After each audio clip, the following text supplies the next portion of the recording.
This is where my mind is this is where I find myself in this moment. For a long time, I've been on this journey and I've been learning as I practice yoga, as I practice devotion, and I try to breathe love and I try to understand God and understand my place in this world and my purpose and who I am and my relationship with God and all of that. As I as I mature as a young man, I have been kind of isolated and alone and kind of like internally. I haven't, and then for moments, um, especially the last year, like the last year and a half maybe. Um, I spent a good bit of time without any friends near me. I have friends like 800 miles away below me and 800 miles up above me. And nobody around here. And that's going to change soon. I have big ear, obviously, but that's going to change soon. But um, especially, I started writing this book right when quarantine started, and I got back to my parents' house, and I realized what was actually going on. It was like I wasn't paying any attention. Victoria, the woman that I was living with and working for, was like she kept talking about some virus, and like it was getting more and more kind of emotional and dramatic. She was talking about hand sanitizer. I was just like trying to get out the house because there was just so much going on. I couldn't. But eventually, Florida got shut down and everything got shut down. And I went home because I was like, well, I'm not gonna have I still wasn't even thinking about it. I was just like, I'm not gonna have another opportunity. Um, oops. So I got to go home and see my parents. And I got home and I was like, oh, wait a minute. This isn't like just another virus. This is a whole event that's happening that's not going to end anytime soon. Like this is the next they are telling us what is supposed to happen over the next 2 years, basically. Um and you got people like Joe Rogan having on this fucking guy who's all fired up because he wrote in the book that the virus is going to come out of one of those wet markets, and then in the news they start talking about the wet markets, and he's like, "Aha!" So he goes on and says 20 million people are going to die. Everybody's freaking the fuck out, and I'm watching Joe Rogan, and I couldn't watch him for a while when all this shit was happening. He's still weird sometimes, but it was like it was so frustrating to live through the exact experience that I lived through when I was in school. And to be out on the other side and to be like trying to figure out how I'm going to put my speak my mind through books, through YouTube, through just through evolving in my spiritual practice and maturing. How am I going to how am I going to get this shit done in time? Like how am I going to do any of this? Um And what I'm realizing is I've been distracting myself by paying attention to the external world when I know everything that I need to know. I don't need to know anything more from the external world in this moment at all.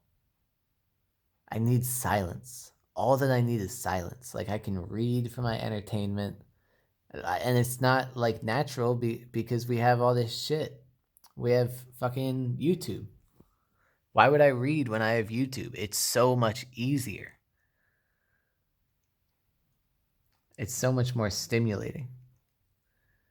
But it's not more satisfying. It's more satisfying to exercise our mind and to get entertainment in a way that provides spiritual upliftment, that makes us feel more peaceful and satisfied spiritually when we go to bed at night.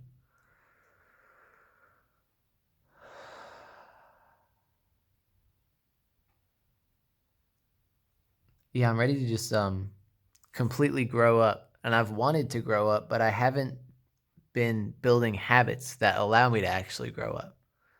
Like I'm ready to just write for several hours a day about whatever my mind feels like writing about. You know what I mean? Like, I don't want to. I've been eating so much that I've never been able to stop moving and feel comfortable enough to just sit down and read and write and allow my mind to exercise in the way that it needs to. Like, dude, when you know, I was just realizing when I was sitting here, it's like you are not preparing for a physical battle. You're not preparing for, you're not in fight camp right now for some, you're not about to be locked in a cage with somebody. Why are you training like this? Like, to be a personal trainer, you don't need to be learning anything more about building physical or mental strength in the way that you've been doing it. You're comfortable there. You got it. You have your experience. You need to slow down and just allow yourself to digest everything that you have experienced. All the fucking food that you've made your body try and turn into fuel. Like, take the time to actually digest. Slow down completely. He's a good boy. Fuck carrying even 1% of that momentum that you've been carrying through your entire life from the day that you were born. We have the ability to slow down completely to a point of like where time is going, like in our mind mentally, time is like, woo! That's another thing. I can't stop eating, so I can't stop working out, so I can't stop drinking caffeine, and all these habits build on each other. And it's like, dude, how do you expect your mind and your body to feel peaceful in a way where the only desire that you have when you wake up in the morning is to sit down and worship God? How do you expect yourself to feel that way? To have zero desires, like creating bondage in this world. You got to let that shit go. You just have to be honest with yourself. So this is the thing, is being honest with yourself. I'm talking to me right now. Be honest with yourself about what you want to do, where you want to be 3 months from now, what you want to do and what you need to do in order to get there. And then what is stopping you from getting there? And are you doing that? And are you distracting yourself from the point that days just keep going by with you doing the same stupid shit? And 1 or 2 days without doing the stupid shit and then doing the stupid shit again is nothing to celebrate.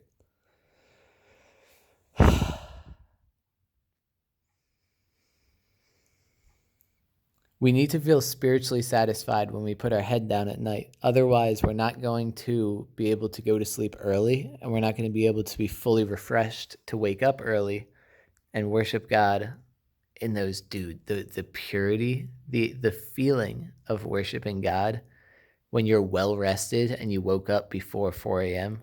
and you're like in the flow state at 4 a.m. There's nothing more satisfying. So we need to prepare every day in a way where when it gets to like 7, 8, 9 o'clock at the latest, we are asleep with a smile on our face. It's the only way. It's the only way. So I started writing this book at the beginning of quarantine because I was just like, dude, I have to figure out how to release my mind, everything that's going on, in a way where I